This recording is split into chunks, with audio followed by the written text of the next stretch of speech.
Welcome to Teaching Truth. Alfred Nobel, the Swedish chemist, engineer and philanthropist, was reading his newspaper over breakfast one morning. To his surprise and astonishment, he noticed that his name appeared in the obituaries section. Quickly reading the obituary prose, he realised that the obituary did not refer to him, but to his namesake, who had discovered nitroglycerine, a key substance used for explosives in war. From that moment, Alfred Nobel decided that he would write his own obituary, that he would give his life to something of value, that he would reinvest his resources. And so commenced the beginnings of what is known today as the prestigious Nobel Peace Prize, an annual prize that's been awarded for the last 120 years for outstanding contributions in chemistry, physics, medicine, literature, economics, and peace. That's what Nehemiah essentially did. He gave his life to something of value. He invested his resources. He invested his life in helping to rebuild the walls of the holy city of Jerusalem. He invested his life in helping to rebuild the nation of Israel at this pivotal point in its history. And so as we come today to our final reflection in the Nehemiah memoirs, we want to look at the legacy which Nehemiah left, and using that last verse in the Nehemiah memoirs in chapter 13, where Nehemiah simply said this: "Remember me with favour, O my God." And Nehemiah was simply and humbly saying that because he was able to leave, I would suggest, a godly legacy.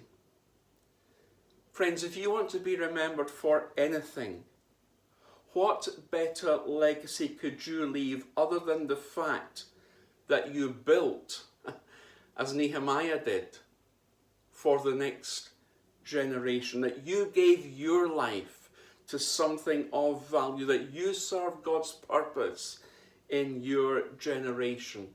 And that is a legacy worth more than all the diamonds in the world.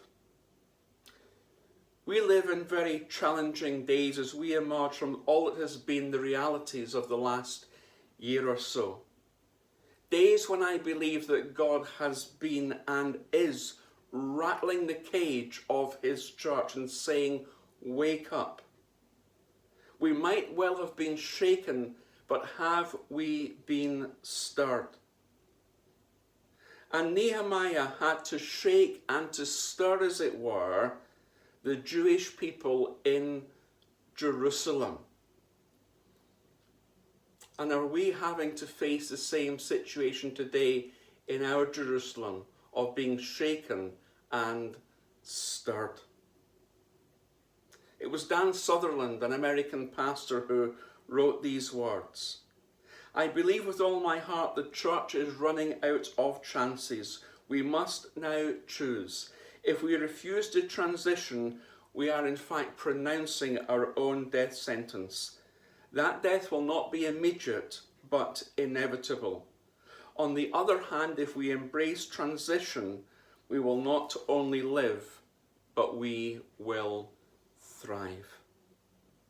And we desperately need, as Nehemiah recognised, we desperately need to recognise and understand the times we live in, and out of that, be like Nehemiah in actively and decisively responding and building for the glory of God. And only by doing that will we leave a legacy of any value.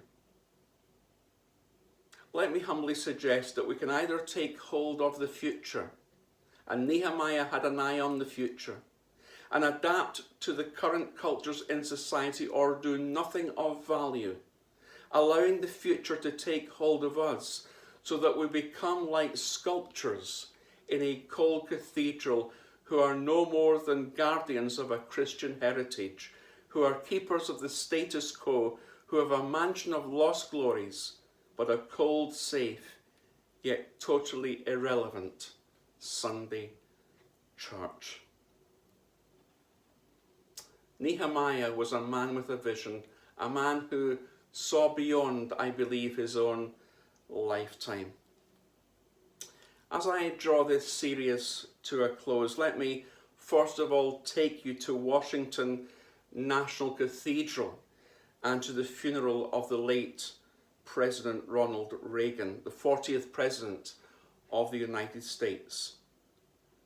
And as Ronald Reagan's coffin was borne out of the cathedral to begin the final journey to Andrews Air Force Base and then California for a private burial facing the Pacific, I will never forget the simple but poignant words of Gavin Esler, the commentator. He simply said this: Ronald Wilson Reagan, 40th President of the United States, born 1911, died 2004, a man who changed America and who changed the world.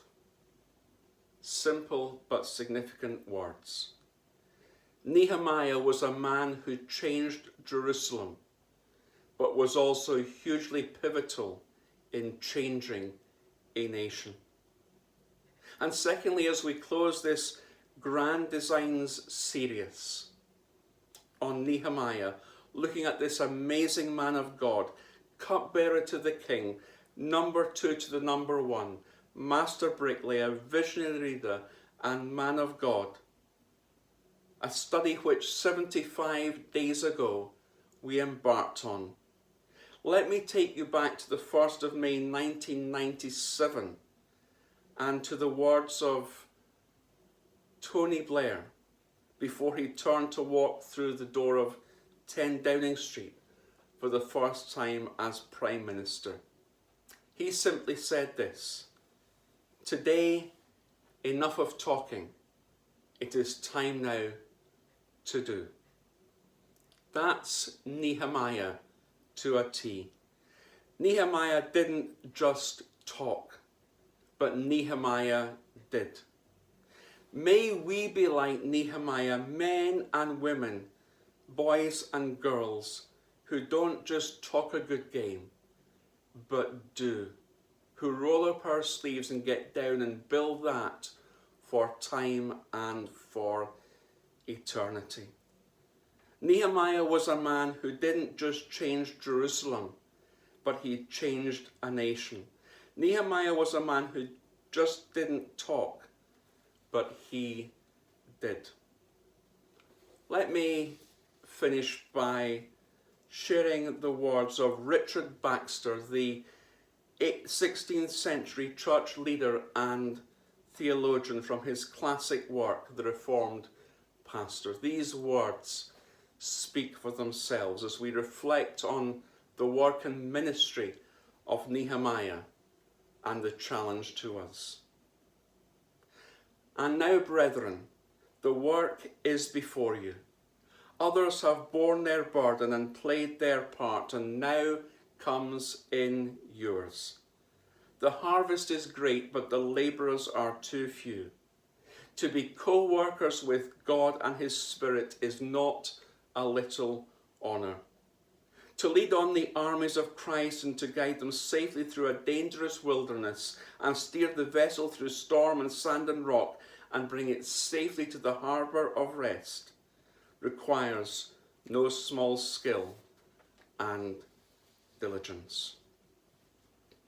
So for us today, enough of talking. It is time now to do. Like Nehemiah, it's time to build.